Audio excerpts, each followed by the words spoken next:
Okay, so you're getting ghosted on your sales calls. Obviously, we don't want that to be happening. So, in this video, we're going to talk about some of the ways we can prevent that, what we can actually do on the call before it ends, before we let them hop off, so that people are very, very likely to not ghost, to continue the conversation, to show up and have that follow up call to close.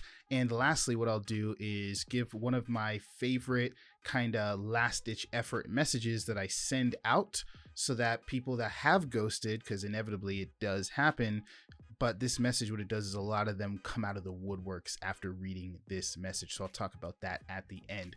Jumping right into it. The first thing I've done that has really, really helped me with my follow-up game and to make sure that people aren't ghosting me is to have clear, very, very clear next steps. So depending on why they want to do a follow-up, whether it's to speak to a spouse, whether it's to, check on some finances or move some money around because they got to transfer it to an account, whatever it is, you want to have those action items defined very, very clearly, and also the outcome of why they're doing it and what will happen when you guys meet up on that next call. So, for example, if someone says they want to do some research, they want some more information on the company, obviously you want to use your objection handling techniques to try and overcome that and help them through that kind of thought process so that they can close right away. But if you've tried all that and for whatever reason they're just not budging on it, they really want to look at some things,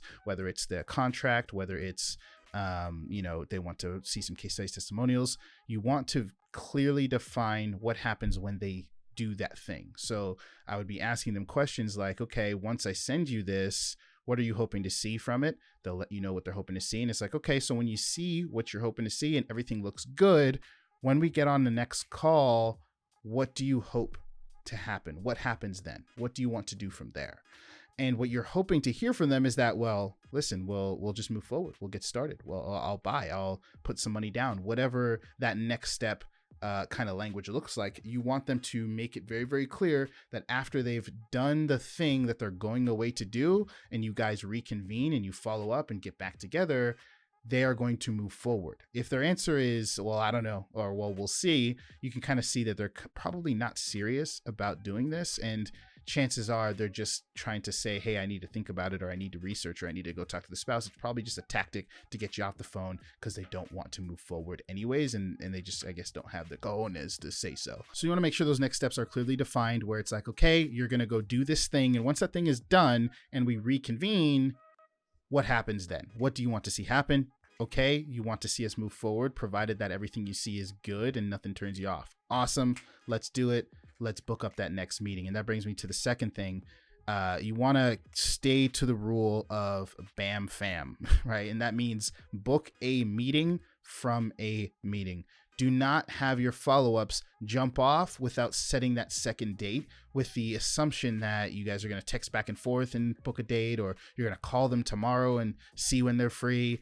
Never, never, never get off the call if another meeting isn't scheduled. It is like the likelihood of them showing up, attending, giving you their time again so that you guys can have that next step conversation about moving forward. It's 10 times more likely if another meeting is booked in while you're on the meeting. You can confirm that they're going to be there. You can gauge their seriousness and make sure that that's going to be something that happens, something that actually goes through. Third thing that I always make sure I'm doing when it comes to booking these follow-up calls is I like to throw in something a little extra. I like to throw in some kind of action item that actually has them starting on the thing that they are going to buy, whether it's a service or the coaching program. If this is possible, it's not always possible, but if it's possible, have them do something that allows them to pseudo start and pseudo make a commitment. Therefore, they're more likely to not only want to continue in the actions that they've already started doing, but also when you go to follow up with them, you're not following up for money. A lot of times people get ghosted is because their follow-up is like, hey, you ready to buy? Hey, you ready to move forward? Hey, you ready to give me thousands of dollars? You ready to send me your credit card? people procrastinate when it comes to paying for things. Nobody wants to pay for things most of the time. So what's a lot better, and what I found work over and over and over again, is giving an action item. Therefore, when you're following up in regards to that action item and helping them move forward along the process, rather than, hey, can I collect some money? So an example for this would be, if I was helping someone improve their sales skills, maybe I would have them do a type of role play on an objection that they really struggle to overcome. I would say, hey, go find someone and role play it 5 times with that person over the next week while you try to get your finances together, or while you have to do your research. That way, when I'm following up with them, I'm not following up saying, hey, did you do your research and you're ready to buy yet? I'm following up saying, hey, how was that role play? How did that role play go? Did you do it? 4, and the last thing you want to make sure that you're always doing on your calls that I've been doing.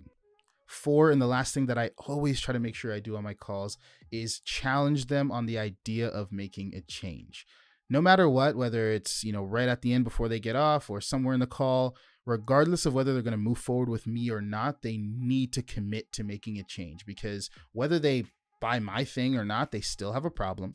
They still have goals they want to achieve, and they can't just give up on it, right? It's like, are they going to give up on achieving this outcome just because I'm not the person they're going to move forward with?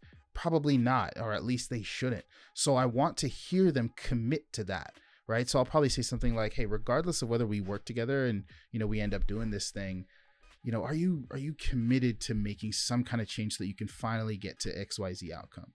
Are you committed to doing something different? Are you committed to getting help somewhere from someone? Like, even if it's not from me, like I haven't done my job properly. If you leave this call still wishy-washy on the idea that you're going to make a change and finally take steps towards achieving your goal, right? That's the one thing I want to confirm with them before they leave the call. And if they can commit to that, again, regardless of whether it is, it's not committing to buying my thing, regardless of that, they're committing to taking steps forward to finally get to where they want to be. The likelihood of them following up, not ghosting, and coming back is much, much more likely. So those are kind of the 4 things I like to do, or make sure that I do around the end of the call, to make sure someone doesn't ghost, or I can actually have a really, really good follow-up call. Clear action items of why they want to do a follow-up and what can be expected on this next call after they've gone and done whatever it is they said they need to do. Action items that are outside of just collecting money, right? Action items that actually allow them to get started seeing results or start moving forward towards their goal and making some progress there towards solving their problem. Making sure that a meeting is always booked from the meeting that we're currently on. I'm not saying, hey, I'll shoot you a text with my calendar link. I'm booking it live. We're both pulling up our calendars and we're getting it in there. And making sure that they are committed to making some kind of change, whether it's with me, whether it's with someone else, a competitor, whoever. They have to be committed to solving this problem. They have to draw the line in the sand and say enough is enough, regardless, before they hop off that call. So those are the 4 things I like to do. And the last ditch message I usually send that gets a lot of people to come out of the woodworks is, have you given up on this?